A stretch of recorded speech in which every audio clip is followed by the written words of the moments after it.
Welcome to A edu. और ए edu के हमारे इस यूट्यूब चैनल में सभी लोगों का स्वागत है। तो हम लोग करंट अफेयर्स के अंतर्गत स्पोर्ट्स के इवेंट के बारे में पढ़ रहे थे जो 2021 में घटित हुआ। तो पिछले वीडियो में हम लोगों ने कुछ महत्वपूर्ण खेल और खिलाड़ियों के करंट अफेयर्स को देखा, तो उसे हम लोग कंटिन्यू करें। तो चलिए देखते हैं। ड्वेन ब्रावो ने अंतर्राष्ट्रीय क्रिकेट से संन्यास की घोषणा की। तो ड्वेन ब्रावो ने लिया अंतर्राष्ट्रीय क्रिकेट से संन्यास। इस संन्यास की घोषणा कब हुई? तो 4 नवंबर 2021 को। 4 नवंबर 2021 को इस संन्यास की घोषणा हुई। श्रीलंका के खिलाफ 20 रन से पराजय के बाद उन्होंने ड्वेन ब्रावो ने संन्यास की घोषणा की। तो श्रीलंका के खिलाफ 20 रन से हारने के बाद ड्वेन ब्रावो ने अंतर्राष्ट्रीय क्रिकेट से संन्यास की घोषणा की। इनका आखिरी मैच कौन रहा? तो 6 नवंबर 2021 को, जब ऑस्ट्रेलिया के खिलाफ T20 विश्व कप खेल रहे थे। तो 6 नवंबर 2021 को ऑस्ट्रेलिया के खिलाफ T20 विश्व कप में इन्होंने संन्यास की घोषणा कर दी। यह इनका आखिरी मैच था। लेकिन घोषणा कब की? तो 4 नवंबर 2021 को, जब श्रीलंका के खिलाफ 20 रन से वेस्टइंडीज की टीम पराजित हो गई थी। और इनका आखिरी मैच कब हुआ? तो 6 नवंबर 2021 को ऑस्ट्रेलिया के खिलाफ। ये दोनों मैच T20 विश्व कप के हैं जो कि 2021 में चल रहे हैं आबू धाबी। तो आखिरी मैच इनका रहा 6 नवंबर 2021 को ऑस्ट्रेलिया के खिलाफ T20 विश्व कप 2021 जो कि आबू धाबी में खेला गया। ड्वेन ब्रावो कौन है? तो ड्वेन ब्रावो वेस्टइंडीज के खिलाड़ी हैं। याद रखेंगे, वेस्टइंडीज।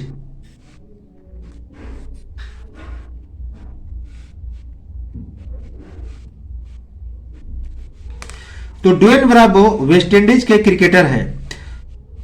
40 टेस्ट में उन्होंने 2200 रन बनाए हैं और 86 विकेट लिए हैं।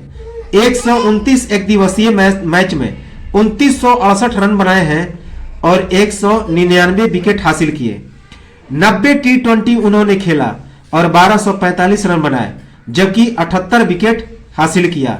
तो ड्वेन ब्रावो 40 टेस्ट मैच में 2200 रन बनाए, 86 विकेट हासिल किया। 129 वनडे मैच में 2968 रन बनाए और 199 विकेट हासिल किया, जबकि कुल 90 T20 खेला उन्होंने और 1245 रन बनाया और 78 विकेट हासिल किया। इनका पहला मैच कब था? 2004 में।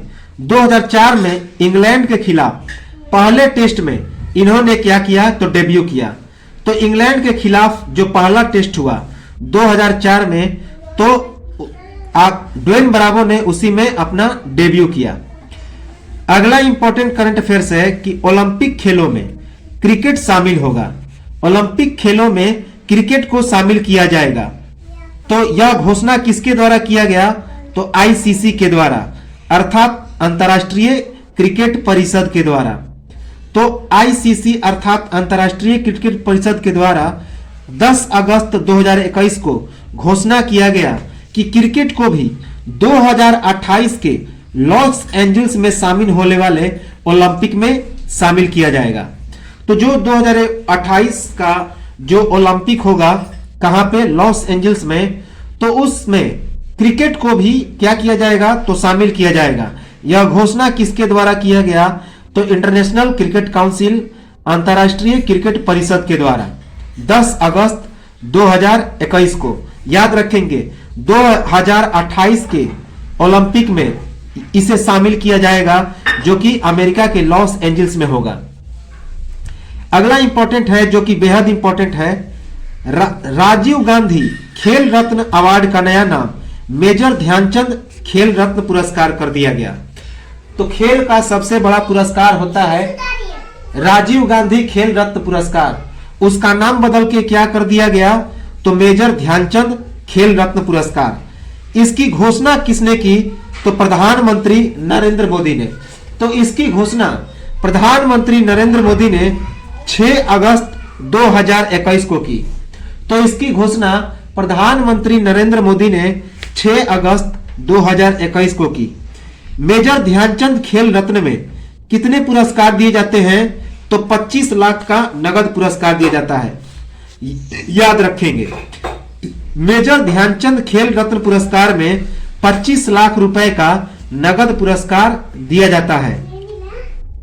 मेजर ध्यानचंद कौन थे?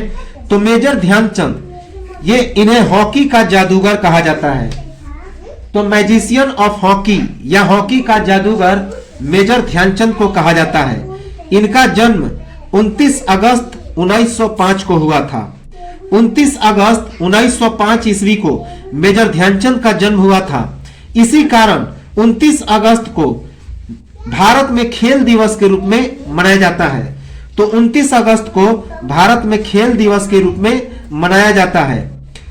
आखिरी ओलंपिक 1936 में इन्होंने खेला था। कहां पे? बर्लिन में, जिसमें उन्होंने 13 गोल दागे थे, याद रखेंगे।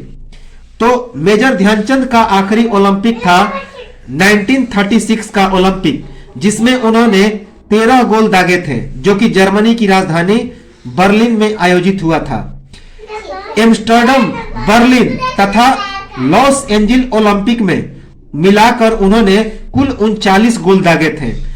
तो एम्स्टर्डम, बर्लिन तथा लॉस एंजिल्स के ओलंपिक को मिलाकर ये जो मेजर ध्यानचंद थे उन्होंने कुल 39 गोल दागा, याद रखेंगे, इंपॉर्टेंट है। तो अगला काफी इंपॉर्टेंट है, करंट अफेयर्स। 2032 ओलंपिक, 2032 ओलंपिक का आयोजन कहां पे होगा? तो ऑस्ट्रेलिया के ब्रिस्बेन में 2032 का जो समर ओलंपिक होगा उसका आयोजन ऑस्ट्रेलिया के ब्रिस्बेन में होगा। इसकी घोषणा कब की गई? तो 21 जुलाई 2021 को। इसकी घोषणा 21 जुलाई 2021 को हुई। इसको घोषणा किसने किया? तो अंतर्राष्ट्रीय ओलंपिक समिति ने, आईओसी ने।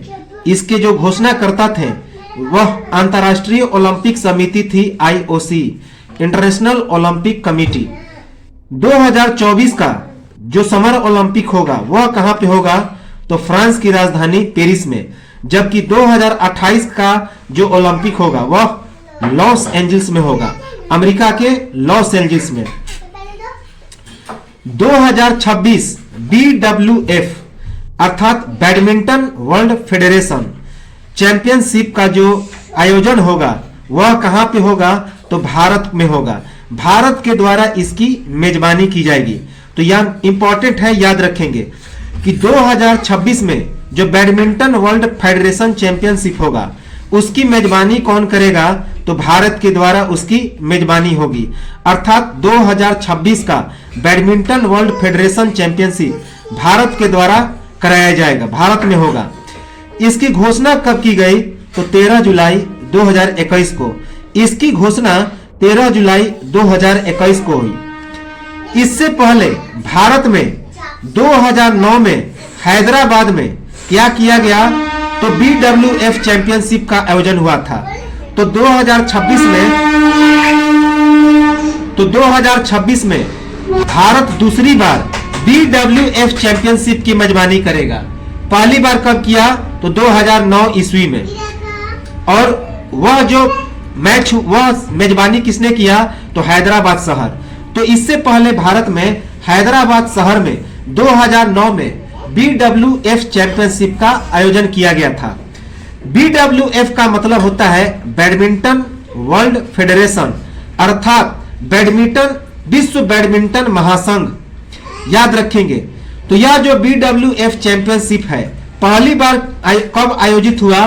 तो 1977 में, 1977 में।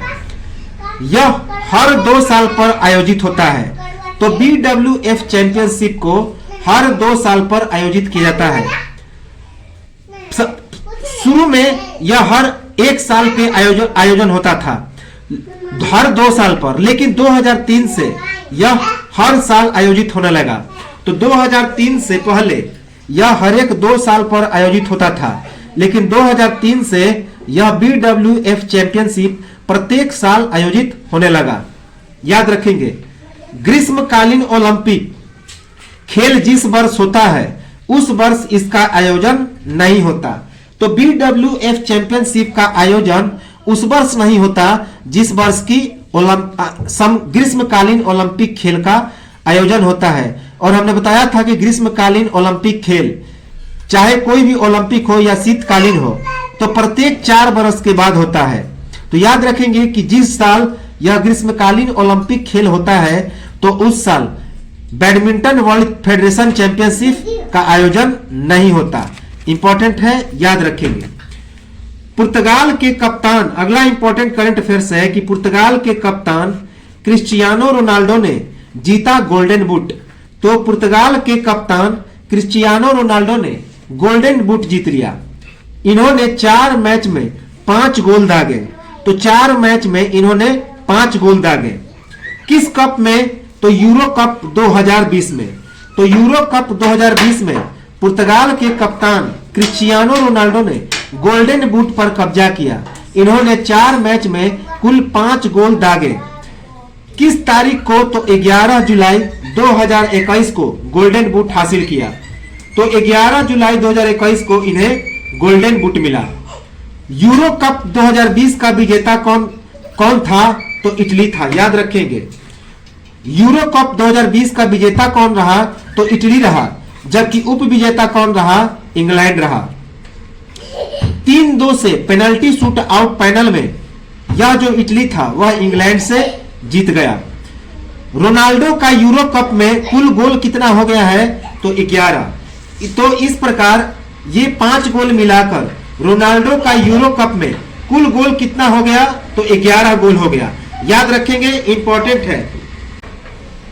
अगला इंपॉर्टेंट है जो कि प्रश्न आ सकता है कि पूर्व बल्लेबाज यशपाल शर्मा का निधन हो गया। तो पूर्व भारतीय बल्लेबाज यशपाल शर्मा का निधन हो गया। कब हुआ? तो पूर्व भारतीय बल्लेबाज यशपाल शर्मा का निधन 13 जुलाई 2021 को हुआ। 13 जुलाई 2021 को।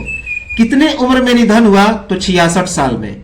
जब इनकी उम्र 66 साल थी तभी इनका निधन हो गया। ये 1983 विश्व कप के विजेता के हिस्सेदार थे। तो जब भारत 1983 में पहला वर्ल्ड कप क्रिकेट जीता था तो उस यशपाल शर्मा उस टीम के हिस्सा थे। इनका जन्म कब हुआ था? तो 11 अगस्त 1954 ईस्वी लुधियाना में। तो 11 अगस्त 1954 ईस्वी को लुधियाना में इनका जन्म हुआ था। इन्होंने डेब्यू कब किया था? तो 1978 में पाकिस्तान के खिलाफ टेस्ट में। तो पाकिस्तान के खिलाफ टेस्ट में 1978 ईस्वी में यशपाल शर्मा ने अपना डेब्यू किया। 1983 के विश्व कप में भारत की तरफ से दूसरे सबसे ज्यादा रन बनाने वाले खिलाड़ी बने थे। तो यशपाल शर्मा 1983 के वर्ल्ड कप में भारत की तरफ से दूसरे सबसे ज्यादा रन बनाने वाले खिलाड़ी थे। इन्होंने कौन कौन सी उपलब्धि हासिल की? तो 42 एक दिवसीय मैच में 883 रन बनाए हैं। तो 42 एक दिवसीय मैच इन्होंने खेला और 883 रन बनाया था। इनका कोई शतक नहीं। तो आज तक यशपाल शर्मा ने कोई शतक नहीं बनाया। 4 अर्धशतक बनाए थे, लेकिन इनके नाम 4 अर्धशतक था। इनके बारे में एक सबसे बड़ा रिकॉर्ड है कि कभी भी ये शून्य पर आउट नहीं हुए। तो यशपाल शर्मा कभी भी शून्य पर आउट नहीं हुए। इनका आखिरी मैच कब था? तो 1985 ईस्वी में। 1985 ईस्वी में इन्होंने अपना आखिरी मैच खेला। अगला है खेलो इंडिया यूथ गेम्स 2021 जो नवंबर 2021 में हरियाणा में आयोजित होने वाला था। अब कब आयोजित होगा? तो फरवरी 2022 में आयोजित होगा। तो खेलो इंडिया यूथ गेम्स 2021 जो नवंबर 2021 में हरियाणा में आयोजित होने वाला था, अब कब आयोजित होगा? तो फरवरी 2022 में आयोजित होगा। इसके स्थगित होने का कारण क्या था? तो चूंकि ऐसा माना जा रहा था WHO के द्वारा कि अक्टूबर नवंबर में कोरोना की तीसरी लहर आ सकती है। तो कोरोना के तीसरी लहर आने की आशंका के कारण हरियाणा में आयोजित होने वाला खेलो इंडिया यूथ गेम्स 2021 उसका आयोजन अब फरवरी 2022 में होगा। इस खेल का शुभांकर किसे बनाया गया? तो धाकड़ को बनाया गया। तो खेलो इंडिया यूथ गेम्स 2021 का शुभांकर कौन रहेगा? तो धाकड़ रहेगा, धाकड़। यह जो गेम्स है वह किन किन शहरों में आयोजित होगा? तो अंडर 18 श्रेणी 21 से 30 नवंबर तक पंचकुला, चंडीगढ़, शाहबाद, अंबाला और दिल्ली में आयोजित होने वाला था। तो इन्हीं 5 जगह पर यह फरवरी में भी आयोजित होगा।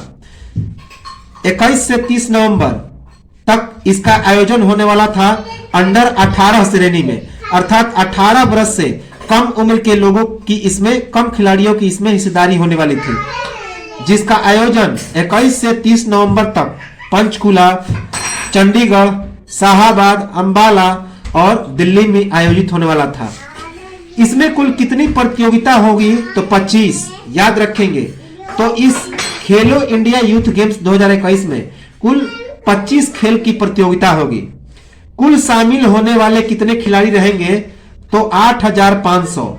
इसमें कुल 8500 खिलाड़ी शामिल होंगे, जिसमें 5072 एथलीट हैं। याद रखेंगे 5072 एथलीट, जिसमें 2400 महिला हैं और 2672 पुरुष हैं। अगला है, इंपॉर्टेंट है कि क्रिस गेल के T20 में 14000 रन पूरे हो गए। ये क्या है? तो वेस्ट इंडीज के सलामी बल्लेबाज। तो वेस्ट इंडीज के सलामी बल्लेबाज क्रिस गेल के T20 में 14000 रन पूरे हो चुके। ऑस्ट्रेलिया के खिलाफ तीसरे T20 मैच में सेंट लूसिया में इन्होंने 29वां रन बनाते ही यह मुकाम हासिल कर लिया। तो क्रिस गेल के T20 में 14000 रन पूरे हो गए, जो कि वेस्ट इंडीज के एक सलामी बल्लेबाज हैं। तो यह मुकाम कब हासिल किया? तो ऑस्ट्रेलिया के खिलाफ जब तीसरा T20 मैच वेस्ट इंडीज की टीम खेल रहा था, तो सेंट लूसिया में जब उन्होंने 29वां रन बनाया, तो 29वां रन बनाते ही इन्होंने 14000 रन पूरे कर लिए। इस मैच में क्रिस गेल ने 38 गेंद में 67 रन बना दिए। तो इस मैच में क्रिस गेल ने 38 गेंदों में 67 रन बना दिए, याद रखेंगे। T20 में सर्वश्रेष्ठ स्कोर इनका कितना है? तो नाबाद 175 है। तो T20 में क्रिस गेल का सर्वश्रेष्ठ स्कोर कितना है?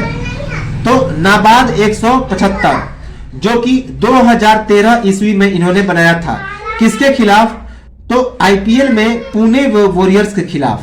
तो 2013 में पुणे वॉरियर्स के खिलाफ आईपीएल मैच में नाबाद 175 रन क्रिस गेल ने बनाया था, जो इनका T20 में सबसे सर्वश्रेष्ठ स्कोर है।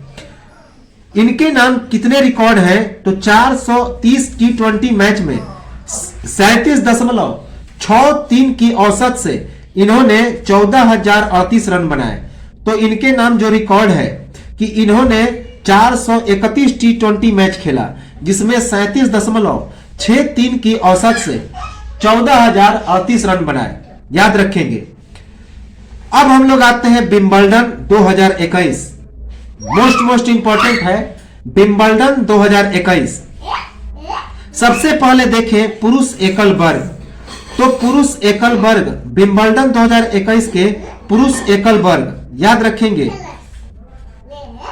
तो पुरुष एकल वर्ग की यदि बात की जाए तो इसमें विजेता कौन रहे? तो नोवाक जोकोविच। इसमें विजेता रहे नोवाक जोकोविच। नोवाक जोकोविच जो कि सर्बिया के एक बहुत इंपॉर्टेंट खिलाड़ी हैं, सर्बिया के खिलाड़ी हैं और जो विश्व के नंबर 1 खिलाड़ी भी हैं। तो इस विंबलडन 2021 के पुरुष एकल वर्ग में विजेता कौन रहे?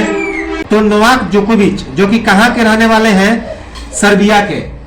और उप विजेता कौन रहे? अर्थात नोवाक जोकोविच ने किसे पराजित किया? तो माटेओ बेरेटिनी को पराजित किया, जो कहां के हैं? तो इटली के हैं, याद रखेंगे। नोवाक जोकोविच विश्व के नंबर 1 टेनिस के खिलाड़ी हैं। तो नोवाक जोकोविच विश्व के नंबर 1 खिलाड़ी हैं, याद रखेंगे। ये इनका छठा विंबलडन था। ये इनका छठा विंबलडन था। 2021 में ये इनका तीसरा ग्रैंड स्लैम था। तो 2021 में इनका यह तीसरा ग्रैंड स्लैम याद रखेंगे, जबकि कुल मिलाकर यह इनका 20वां ग्रैंड स्लैम था। तो विंबलडन 2021 में जब इन्होंने जीत प्राप्त की तो यह इनका छठा विंबलडन था और 2021 में तीसरा ग्रैंड स्लैम था, जबकि कुल मिलाकर इनका यह 20वां ग्रैंड स्लैम था, याद रखेंगे। और इसके बाद रोजर फेडरर और राफेल नडाल की इन्होंने बराबरी कर ली, याद रखेंगे। महिला एकल वर्ग की बात की जाए तो महिला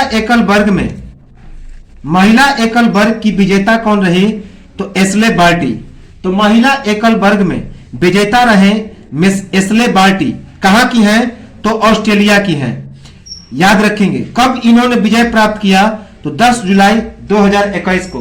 तो महिला एकल वर्ग में ऑस्ट्रेलिया की एशले बार्टी ने विजय हासिल किया विंबलडन 2021 में, याद रखेंगे। उप विजेता कौन रही महिला एकल में? तो कैरोलिना प्लिस्कोवा जो कि चेक गणराज्य की हैं, तो वे उप विजेता रही, याद रखेंगे।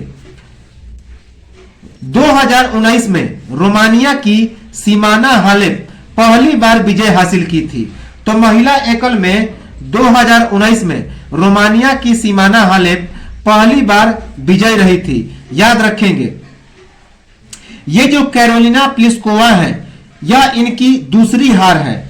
2016 के अमेरिकी ओपन के बाद फाइनल में यह इनकी दूसरी हार है। तो 2016 में भी फाइनल में ये क्या हो चुकी थी? अमेरिकी ओपन के फाइनल में पराजित हो चुकी थी। कौन? कैरोलिना प्लिस्कोवा जो कि चेक गणराज्य की हैं। और उसके बाद 2021 के इस विंबलडन में भी इनको पराजय का सामना करना पड़ा। किसके हाथों? तो एशले बार्टी जो कि ऑस्ट्रेलिया की है। 10 जुलाई 2021 को 41 वर्ष के बाद विंबलडन में महिला को खिताब की प्राप्ति हुई है। तो 41 वर्ष के बाद विंबलडन महिला का खिताब जीतने वाली ये पहली महिला खिलाड़ी बनी। कौन? तो उनका नाम है एशले बार्टी जो कि ऑस्ट्रेलिया की हैं। इसके पहले 1980 में इवोनी गुलागोंग ने यह विंबलडन का खिताब जीता था। किसने? इवोनी गुलागोंग ने। यह जो एशले बार्टी हैं एक क्रिकेटर भी रह चुकी हैं। एशले बार्टी एक क्रिकेटर भी रह चुकी हैं। 2015-16 में ब्रिस्बेन हीट टीम का महिला विश्व बैंक में इन्होंने प्रतिनिधित्व किया था। तो 2015-16 में ब्रिस्बेन की हीट टीम के महिला बिग बैग्स में इन्होंने प्रतिनिधित्व किया था। एशले बार्टी की कैरियर का यह दूसरा ग्रैंड स्लैम है, याद रखेंगे कि एशले बार्टी के कैरियर का यह दूसरा ग्रैंड स्लैम है। पहला कब मिला? तो 2019 के फ्रेंच ओपन में। पहला 2019 के फ्रेंच ओपन में उन्होंने ग्रैंड स्लैम हासिल किया था। अब विंबलडन 2021 में जूनियर एकल का खिताब किसे मिला? तो जूनियर एकल का खिताब किसे मिला? तो 11 जुलाई 2021 को समीर बनर्जी जो कि एक भारतीय अमेरिकी हैं, तो उन्होंने जूनियर एकल का विंबलडन 2021 का खिताब जीता 11 जुलाई 2021 को। उप विजेता कौन रहे? तो विक्टर बिलोव उप विजेता रहे जो कि अमेरिका के हैं, याद रखेंगे। यूकी भांबरी जो जूनियर एकल विंबलडन का खिताब जीता था, यूकी भांबरी ने 2009 में। तो उसके 12 वर्ष के बाद ये दूसरे भारतीय हैं जिन्हें जूनियर एकल का खिताब मिला था, याद रखेंगे। ये भारतीय अमेरिकी हैं। रोजर फेडरर, स्टीफन एडबर्ग, गेल मोफिल्स जैसे एलिट ग्रुप में ये शामिल हो गए। तो इस जीत के साथ ही Sameer Banerjee, Roger Federer, Stefan Edberg और गेल मोफिल्स के जैसे एलिट ग्रुप में शामिल हो गए, याद रखेंगे, इंपॉर्टेंट है। अगला इंपॉर्टेंट करंट अफेयर्स है कि आईसीसी ने सीईओ मनु साहनी को तत्काल प्रभाव से हटाया। तो इंटरनेशनल क्रिकेट काउंसिल, अंतर्राष्ट्रीय क्रिकेट परिषद ने मनु साहनी को तत्काल प्रभाव से हटा दिया। कब हटाया? तो 8 जुलाई 2021 को। 8 जुलाई 2021 को आईसीसी ने मुख्य कार्यकारी अधिकारी, chief executive officer Manu Sahni को तत्काल प्रभाव से हटा दिया। इसका कारण क्या था? तो सख्त आचरण, उनका जो आचरण था वह सख्त था, याद रखेंगे। तो इसी कारण 8 जुलाई 2021 को आईसीसी ने सीईओ मनु साहनी को तत्काल प्रभाव से हटा दिया। इन्हें कब तक रहना था इस पद पर? तो 2022 तक रहना था, याद रखेंगे। लेकिन 2022 से पहले ही इन्हें हटा दिया गया इनके सख्त आचरण के कारण। इनको हटाने के बाद आईसीसी ने कार्यकारी सीईओ किसे बनाया है? तो जियोफ अर्लांडिस को।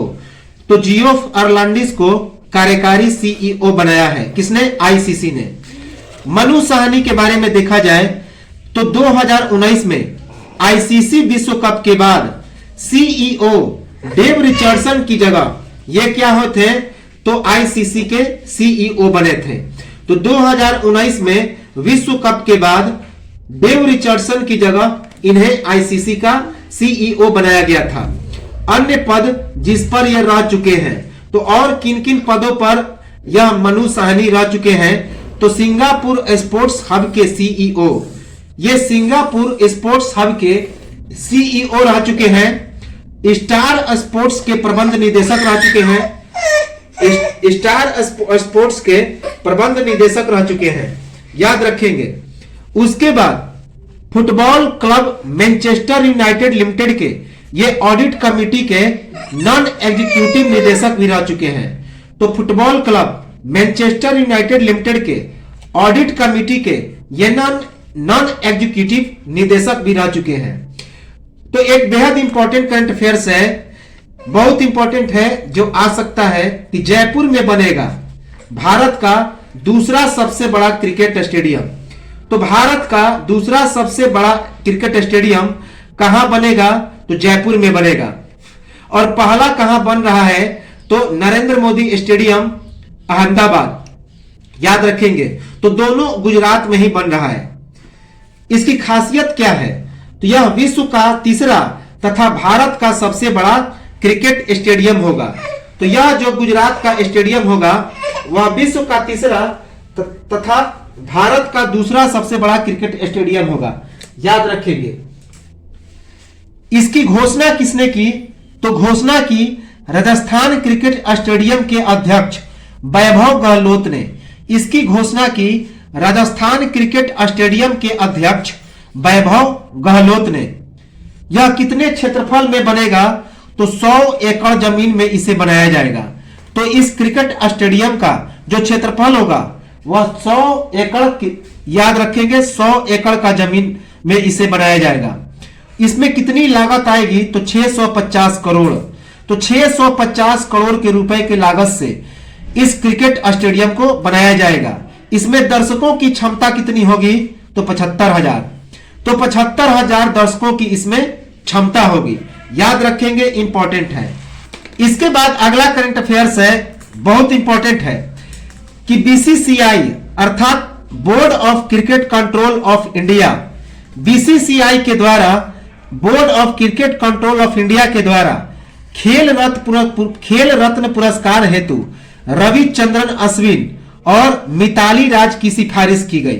तो बीसीसीआई के द्वारा खेल रत्न पुरस्कार के लिए रविचंद्रन अश्विन और मिताली राज की सिफारिश की गई। रविचंद्रन अश्विन कौन है? तो भारत के क्रिकेट के स्पिन ऑफ स्पिनर है। तो भारतीय क्रिकेट के ऑफ स्पिनर है रविचंद्रन अश्विन। जबकि मिताली राज कौन है? तो महिला क्रिकेट टीम की कप्तान है। महिला क्रिकेट टीम की ये कप्तान है। हाल ही में इन्होंने 22,000 रन पूरा किया। तो मिताली राज ने हाल ही में 22,000 रन पूरा किया। इन्हें अर्जुन पुरस्कार के लिए किसे सिफारिश किया गया? तो खेल रत्न पुरस्कार के लिए रविचंद्रन अश्विन और मिताली राज को सिफारिश किया गया। जबकि अर्जुन पुरस्कार के लिए किसका सिफारिश किया गया बीसीसीआई के द्वारा? तो शिखर धवन जो कि भारतीय क्रिकेट ओपनर हैं, उसके बाद केएल राहुल ये भी भारतीय क्रिकेट ओपनर हैं, और जसप्रीत बुमराह जो कि भारत के तेज गेंदबाज हैं। तो अर्जुन पुरस्कार के लिए आईसीसी ने किसकी सिफारिश की? तो शिखर धवन, केएल राहुल और जसप्रीत बुमराह को। आर अश्विन के बारे में देखा जाए तो आर अश्विन 2021 में टेस्ट में 400 विकेट ले चुके हैं।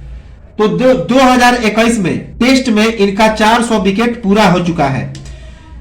कुल 79 टेस्ट में इन्होंने 413 विकेट हासिल किए, याद रखेंगे। तो कुल 79 टेस्ट इन्होंने खेला और 413 विकेट हासिल किया। वनडे में 150 विकेट ले चुके हैं, जबकि T20 में इनके नाम 42 विकेट है। याद रखेंगे कि आर अश्विन का 79 टेस्ट में 413 विकेट है, जबकि वनडे में उन्होंने 150 विकेट हासिल किया और T20 में उनके कुल 42 विकेट हासिल है। शिखर धवन के बारे में देखा जाए तो शिखर धवन ने 142 वनडे मैच में 5,977 रन बनाए हैं। तो शिखर धवन ने 142 वनडे मैच में 5,977 रन बनाए हैं, जबकि टेस्ट मैच में 2315 रन बनाए हैं। 23 टेस्ट मैच में कितना रन? तो 2315 रन, जबकि T20 में 1613 रन बनाए हैं। T20 में कितना रन? 1613 रन। अब राजीव गांधी खेल रत्न पुरस्कार या मेजर ध्यानचंद खेल रत्न पुरस्कार। तो अभी हमने बताया था कि राजीव गांधी खेल रत्न पुरस्कार का नाम बदल के अब क्या हो गया? तो मेजर ध्यानचंद खेल रत्न पुरस्कार। याद रखेंगे, जिन्हें हॉकी का जादूगर कहा जाता है। यह खेल के क्षेत्र का सबसे बड़ा पुरस्कार है। तो याद रखेंगे, सबसे बड़ा फैक्ट तो यही है कि यह खेल के क्षेत्र का सबसे बड़ा पुरस्कार है। कौन? राजीव गांधी खेल रत्न पुरस्कार या मेजर ध्यानचंद खेल रत्न पुरस्कार। इसे प्रतिवर्ष खेल एवं युवा मंत्रालय के द्वारा दिया जाता है। तो इस पुरस्कार को प्रतिवर्ष खेल एवं युवा मंत्रालय के द्वारा दिया जाता है। किस आधार पर दिया जाता है? तो पिछले 4 साल की अवधि में उत्कृष्ट प्रदर्शन के आधार पर। तो पिछले 4 साल की अवधि में उत्कृष्ट प्रदर्शन के आधार पर यह पुरस्कार दिया जाता है। अब अर्जुन पुरस्कार के बारे में देखें तो इसकी शुरुआत 1961 में हुई थी। अर्जुन पुरस्कार की शुरुआत कब हुई? तो 1961 में। यह किस आधार पर दिया जाता है? तो पिछले 3 साल की अवधि में उत्कृष्ट प्रदर्शन, नेतृत्व, खेल भावना और अनुशासन जैसे गुणों के आधार पर इसे दिया जाता है। तो पिछले 3 साल की अवधि में उत्कृष्ट प्रदर्शन, नेतृत्व, खेल भावना और अनुशासन जैसे गुणों के आधार पर यह दिया जाता है अर्जुन पुरस्कार। अब देखिए, हॉकी इंडिया के द्वारा खेल रत्न पुरस्कार के लिए भारतीय पुरुष हॉकी टीम के गोलकीपर PR राजेश और पूर्व महिला खिलाड़ी दीपिका को नामित किया गया है। अब हॉकी के क्षेत्र में किन किन खिलाड़ियों को खेल रत्न के लिए नामित किया गया? तो हॉकी इंडिया के द्वारा खेल रत्न पुरस्कार के लिए भारतीय पुरुष हॉकी टीम के गोलकीपर PR श्रीजेश जो कि भारतीय पुरुष हॉकी टीम के गोलकीपर हैं, और पूर्व महिला हॉकी खिलाड़ी दीपिका को नामित किया गया। कब? तो 26 जून 2021 को। 26 जून 2021 को। जबकि अर्जुन अवार्ड के लिए खेल रत्न का मतलब हो गया मेजर ध्यानचंद पुरस्कार। याद रखेंगे, खेल रत्न का मतलब हो गया मेजर ध्यानचंद। अब अर्जुन पुरस्कार के लिए किस हॉकी खिलाड़ियों को नामित किया गया? तो एक हरमनप्रीत सिंह, वंदना कटारिया और नवजोत कौर। तो अर्जुन पुरस्कार के लिए हॉकी के लिए हरमनप्रीत सिंह, वंदना कटारिया और नवजोत कौर को नामित किया गया। याद रखेंगे, Dhyanchand award for lifetime achievement के लिए किसे नामित किया गया? तो हॉकी के क्षेत्र में पूर्व भारतीय हॉकी खिलाड़ी RP सिंह और सांगाई इबेम हॉल को। तो याद रखेंगे कि Dhyanchand award for lifetime achievement award के लिए किसे नामित किया गया है? तो पूर्व भारतीय हॉकी खिलाड़ी आरपी सिंह और सांगाई इबेम हॉल को। याद रखेंगे 2019 में भारतीय महिला हॉकी टीम की कप्तान रानी रामपाल राजीव गांधी खेल रत्न पाने वाली पहली महिला हॉकी प्लेयर थी। तो याद रखेंगे कि हॉकी के क्षेत्र में राजीव गांधी खेल रत्न का पुरस्कार पाने वाली पहली महिला खिलाड़ी कौन थी? तो पहली महिला हॉकी खिलाड़ी थी रानी रामपाल, जो कि भारतीय महिला हॉकी टीम की कप्तान है। याद रखेंगे। अब थोड़ा पी.आर. श्रीजेश के बारे में देख लें तो पी.आर. श्रीजेश इन्हें अर्जुन पुरस्कार की प्राप्ति हुई थी। कब? 2015 में। तो पी.आर. श्रीजेश को 2015 में अर्जुन पुरस्कार की प्राप्ति हुई थी। पद्मश्री की प्राप्ति हुई थी 2017 में। याद रखेंगे 2017 में पद्मश्री की प्राप्ति हुई थी। ब्रेडा में चैंपियंस ट्रॉफी 2018 में इन्हें रजत पदक की प्राप्ति हुई थी। 2018 में ही एशियाई खेलों में कांस्य पदक और F1H सीरीज फाइनल में भुवनेश्वर 2019 में मिले स्वर्ण पदक में इन्होंने महत्वपूर्ण भूमिका अदा किया था। तो 2018 के एशियाई खेलों में इन्हें कांस्य पदक मिला था, जबकि F1H सीरीज फाइनल भुवनेश्वर 2019 में स्वर्ण पदक जब मिला था हॉकी टीम को, तो इन्होंने एक महत्वपूर्ण भूमिका अदा की थी। याद रखेंगे। अब दीपिका के बारे में देखें तो 2018 के एशियाई खेल तथा एशियाई चैंपियंस ट्रॉफी में इन्हें रजत पदक मिलने वाले टीम में इन्होंने महत्वपूर्ण भूमिका अदा की थी। तो 2018 के एशियाई खेल और 2018 के एशियाई चैंपियंस ट्रॉफी में जब भारतीय हॉकी टीम को रजत पदक की प्राप्ति हुई थी, तो दीपिका ने उसमें काफी महत्वपूर्ण भूमिका अदा किया था। याद रखेंगे।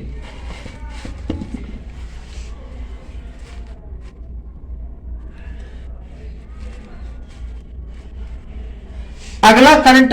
अब देखिए, इस खेल रत्न के लिए जो पैमाना बनाया गया वह किस आधार पर बनाया गया? तो खेल रत्न का जो पैमाना बना इस खेल रत्न के लिए, तो यह पैमाना था जनवरी 2017 से लेकर दिसंबर 2020 तक के प्रदर्शन को। तो जनवरी 2017 से लेकर दिसंबर 2020 तक के प्रदर्शन को खेल रत्न के लिए पैमाना बनाया गया था। याद रखेंगे। बीसीसीआई के बारे में देखें तो इसका गठन कब हुआ था? तो 1928 में, 1928 ईस्वी में। इसके अध्यक्ष कौन है? तो सौरव गांगुली। और सचिव कौन है? तो जय शाह, जो कि गृह मंत्री अमित शाह के भतीजा है। अगला इंपॉर्टेंट करंट अफेयर्स है कि भारतीय बॉक्सर डिंको सिंह का निधन हो गया। भारतीय बॉक्सर डिंको सिंह का निधन हो गया। ये पहले भारतीय स्टार मुक्केबाज थे। तो डिंको सिंह पहले भारतीय स्टार मुक्केबाज थे। इनका निधन कब हुआ? तो 10 जून 2021 को। तो डिंको सिंह का निधन 10 जून 2021 को हुआ। कितने उम्र में इनका निधन हुआ? तो 42 वर्ष की उम्र में। तो 42 वर्ष की उम्र में डिंको सिंह का निधन हुआ। इनके मृत्यु का कारण क्या रहा? तो 2017 में लीवर कैंसर। तो 2017 से इन्हें लीवर में कैंसर था। तो इन्हीं कारण डिंको सिंह का निधन हो गया। इनकी खासियत क्या रही? तो एशियन गेम्स के ये स्वर्ण पदक विजेता रहे थे। कब? 1998 में। तो 1998 के एशियन गेम्स में ये स्वर्ण पदक विजेता रहे थे। डिंको सिंह का जन्म कहां हुआ था? तो मणिपुर में। याद रखेंगे कि डिंको सिंह का जन्म मणिपुर में हुआ था। इन्हें कौन कौन से पुरस्कार मिले थे? तो अर्जुन पुरस्कार प्राप्त हुआ था। कब? 1998 में। 1998 में डिंको सिंह को अर्जुन पुरस्कार की प्राप्ति हुई थी। पद्मश्री मिला था 2013 में। 2013 में पद्मश्री की प्राप्ति हुई थी।